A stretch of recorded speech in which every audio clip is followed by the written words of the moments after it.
আসসালামু আলাইকুম সবাইকে স্বাগতম আপনাদের প্রিয় চ্যানেলে। আজকে আমরা রিভিউ করতে যাচ্ছি দুনিয়া টাকার গোলাম নাটকের ১৪তম পর্ব। এই পর্বটি শুরু থেকে শেষ পর্যন্ত ছিল রহস্য, সাসপেন্স, আন্ডারওয়ার্ল্ডের ভয়ঙ্কর পরিকল্পনা, পারিবারিক ষড়যন্ত্র, বিষ প্রয়োগের চাঞ্চল্যকর ঘটনা আর গোলাম আর ফাতেমার দারুণ কিছু আবেগঘন মুহূর্তে ভরপুর। বিশেষ করে শেষের টুইস্টটি পুরো এপিসোডের সবচেয়ে বড় চমক হয়ে দাঁড়ায়। তাহলে আর দেরি না করে চলুন শুরু থেকে শেষ পর্যন্ত পুরো ঘটনাগুলো বিস্তারিতভাবে জেনে নেওয়া যাক। নাটকের শুরুতেই দেখা যায় পুলিশের পোশাক পরা কয়েকজন ব্যক্তি একজনকে ঘিরে বসে জিজ্ঞাসাবাদ করছে। তারা তাকে বারবার শেহজাদ স্যার বলে ডাকছে এবং জানাচ্ছে তাকে বেলি রোড থেকে আটক করা হয়েছে। কিন্তু যার জেরা চলছে সে কিছুতেই নিজেকে শেহজাদ বলে স্বীকার করছে না। সে বারবার বলছে তার নাম গোলাম, সে একজন সাধারণ কাজের ছেলে। শেহজাদ কে সে কিচ্ছু জানে না। প্রথম দিকে পুরো দৃশ্য দেখে মনে হয় সত্যিই পুলিশ কোনো ভয়ঙ্কর অপরাধীকে জেরা করছে, কিন্তু দর্শক তখনও বুঝতে পারে না এই জেরার পেছনে আরও বড় একটি রহস্য লুকিয়ে আছে। জেরার মাঝেই শুরু হয় অতীতের কিছু গুরুত্বপূর্ণ স্মৃতি। দেখা যায় মৃত্যুশয্যায় থাকা ফাতেমার বাবা শেহজাদের হাত ধরে শেষ একটি অনুরোধ করেন। তিনি বলেন তাদের সবচেয়ে বড় শত্রু বাইরের কেউ নয়, বরং নিজের আত্মীয় স্বজন। তাই তিনি চান শেহজাদ যেন ফাতেমাকে বিয়ে করে সবসময় তার পাশে থাকে এবং যে কোনো মূল্যে তাকে রক্ষা করে। শেহজাদ বিন্দুমাত্র দ্বিধা না করে সেই প্রতিশ্রুতি দেয়। এই ছোট্ট ফ্ল্যাশব্যাক থেকেই বোঝা যায় ফাতেমাকে রক্ষা করার দায়িত্ব শুধু একজন স্বামীর নয়, বরং এটি ছিল শেহজাদ দেওয়া একটি শেষ প্রতিশ্রুতি। এরপর পুলিশ আবারও অতীতের ঘটনা মনে করিয়ে দিতে থাকে। তারা জানায় রাজকীয় আয়োজনের মধ্য দিয়ে ফাতিমার সঙ্গে বিয়ের পর তারা দুবাই হানিমুনে গিয়েছিল, আর সেখানেই প্রথমবারের মতো আন্ডারওয়ার্ল্ডের ভয়ঙ্কর ডন দাউদ খানের সঙ্গে শেহজাদের সংঘর্ষ হয়। এই অংশটি খুব বেশি সময় না দেখালেও ভবিষ্যতের গল্পের জন্য এটি অনেক বড় একটি ইঙ্গিত দিয়ে যায়। এরপর গল্পের মূল রহস্য সামনে আসে, লকার নাম্বার 92। এই একটি নাম পুরো নাটকের সবচেয়ে বড় সাসপেন্স তৈরি করে। জানা যায় শেহজাদের বাবা এবং দাউদ খানের দীর্ঘ বছরের সাম্রাজ্যের সবচেয়ে মূল্যবান গোপন রহস্য লুকিয়ে আছে এই লকারে। শুধু তাই নয়, আমেরিকার একটি অত্যন্ত নিরাপদ ভল্টে প্রায় 12 বছর ধরে কয়েক বিলিয়ন ডলারের সম্পদ সংরক্ষিত রয়েছে। সেই ভল্টের অবস্থান, চাবি এবং গোপন তথ্য জানে পৃথিবীতে একমাত্র শেহজাদ।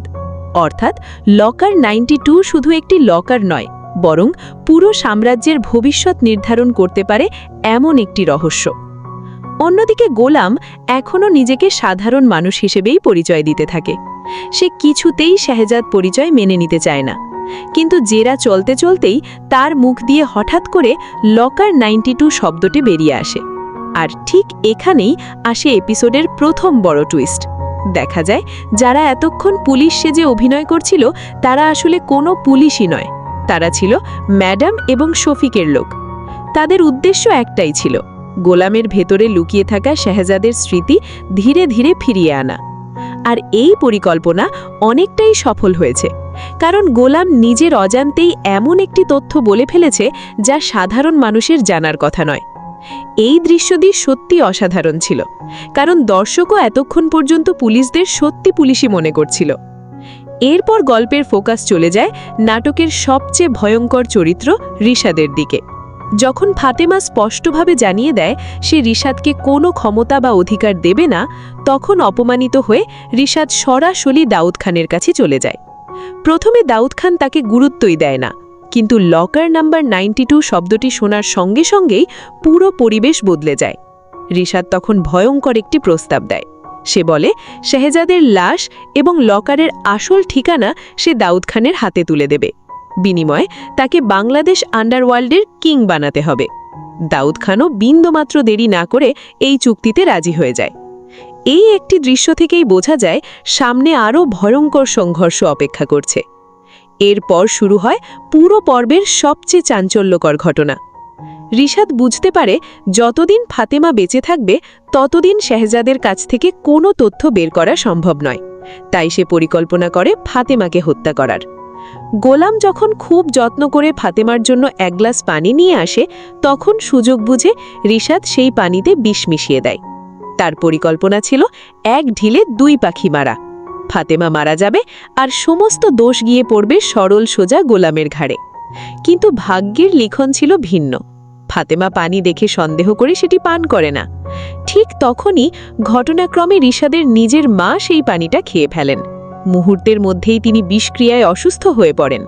এই ভয়ঙ্কর পরিস্থিতির মাঝেও নাটকে কমেডির দারুণ একটি মুহূর্ত আসে। গোলাম দৌড়ে গিয়ে পচা ডিম দিয়ে তৈরি এক অদ্ভুত কবিরাজি ওষুধ নিয়ে আসে এবং সেটি খাইয়ে বমি করানোর চেষ্টা করে। এই দৃশ্যটি যেমন হাস্যকর তেমনি গোলামের সরল মনও দর্শকদের সামনে তুলে ধরে। পরে সবাই মিলে দ্রুত রিশাদের মাকে হাসপাতালে নিয়ে যায়। এদিকে ফাতেমা পুরো ঘটনাটি বিশ্লেষণ করে বুঝে যায় এই বিষ আসলে তাকে মারার জন্যই মেশানো হয়েছিল। সে সঙ্গে সঙ্গে ম্যাডামকে ফোন করে সব জানায়। ম্যাডাম তাকে দ্রুত বাড়ি ছেড়ে চলে আসতে বললেও ফাতেমা খুব দৃঢ়ভাবে জানিয়ে দেয় সে শেহজাদকে রেখে কোথাও যাবে না। এই দৃশ্যটি ফাতেমার ভালোবাসা এবং সাহস দুটোই দারুণভাবে প্রকাশ করে। এরপর আসি পুরো এপিসোডের সবচেয়ে সুন্দর এবং রোম্যান্টিক অংশ। গোলাম খুব আফসোস করে বলে তাদের বিয়ের পরও কোনো বাসর রাত হয়নি। সে নিজের হাতে ফাতেমার ঘোটা তুলতে পারেনি, ভালোবাসার মানুষটিকে আই লাভ ইউ পর্যন্ত বলতে পারেনি। গোলামের এই সরল কথাগুলো সত্যিই দর্শকদের মন ছুঁয়ে যায়। ফাতেমা তখন তাকে শান্ত করে।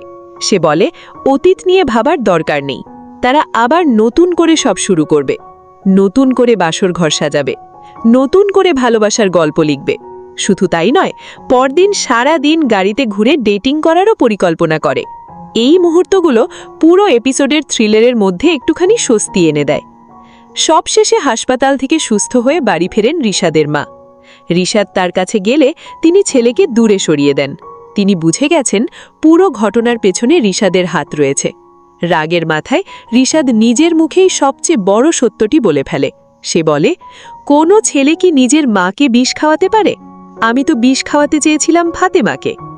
এই একটি সংলাপের মাধ্যমেই তার সমস্ত ষড়যন্ত্র প্রকাশ হয়ে যায়। আর এই বিশাল টুইস্ট দিয়েই শেষ হয় দুনিয়া টাকার গোলামের 14তম পর্ব। এবার যদি আমার ব্যক্তিগত মতামত বলি, তাহলে এই পর্বের সবচেয়ে শক্তিশালী দিক ছিল রহস্য ধরে রাখার ক্ষমতা। শুরুতে পুলিশি জেরা, তারপর লকার নাম্বার 92 এর রহস্য, এরপর দাউদ খান ও রিশাদের চুক্তি, আর শেষে বিষ প্রয়োগের ঘটনা। সব মিলিয়ে প্রতিটি দৃশ্য দর্শকদের আগ্রহ ধরে রাখতে সফল হয়েছে। অন্যদিকে গোলামের সরল কমেডি এবং ফাতেমার সঙ্গে তার আবেগঘন মুহূর্তগুলো গল্পটিকে আরও প্রাণবন্ত করে তুলেছে। এখন সবচেয়ে বড় প্রশ্ন হল, গোলামের স্মৃতিকে ধীরে ধীরে পুরোপুরি ফিরে আসবে? লকার নাম্বার 92 এর আসল রহস্য কবে প্রকাশ পাবে? দাউদ খান কি এবার সরাসরি শেহজাদের ওপর হামলা করবে? আর রিশাদের নতুন ষড়যন্ত্র থেকে ফাতেমা ও গোলাম কিভাবে নিজেদের রক্ষা করবে? আমার মনে হচ্ছে আগামী পর্বে গোলামের স্মৃতি আরও অনেকটাই ফিরে আসতে পারে, কারণ এই পর্বেই তার অবচেতন মন থেকে গুরুত্বপূর্ণ তথ্য বেরিয়ে এসেছে। যদি সত্যি স্মৃতি ফিরে আসে, তাহলে লকার নাম্বার 92 এর রহস্য উন্মোচনের পথও অনেকটাই খুলে যাবে। তবে এটি আপাতত একটি সম্ভাবনা মাত্র। আসল ঘটনা জানতে আমাদের অপেক্ষা করতে হবে আগামী পর্বের জন্য। আপনার কি মনে হয়, গোলামের স্মৃতি কি এবার পুরোপুরি ফিরে আসবে, নাকি নির্মাতারা আরও বড় কোনো টুইস্ট লুকিয়ে রেখেছেন? আপনার মতামত অবশ্যই কমেন্টে জানাবেন। ভিডিওটি ভালো লাগলে একটি লাইক দিন, বন্ধুদের সঙ্গে শেয়ার করুন এবং এমনই নিয়মিত নাটকের বিস্তারিত রিভিউ পেতে আমাদের চ্যানেলটি সাবস্ক্রাইব করে পাশে থাকা বেল আইকনটি অন করে রাখুন। আজকের মতো এখানেই বিদায়। সবাই ভালো থাকবেন, সুস্থ থাকবেন। আল্লাহ হাফেজ।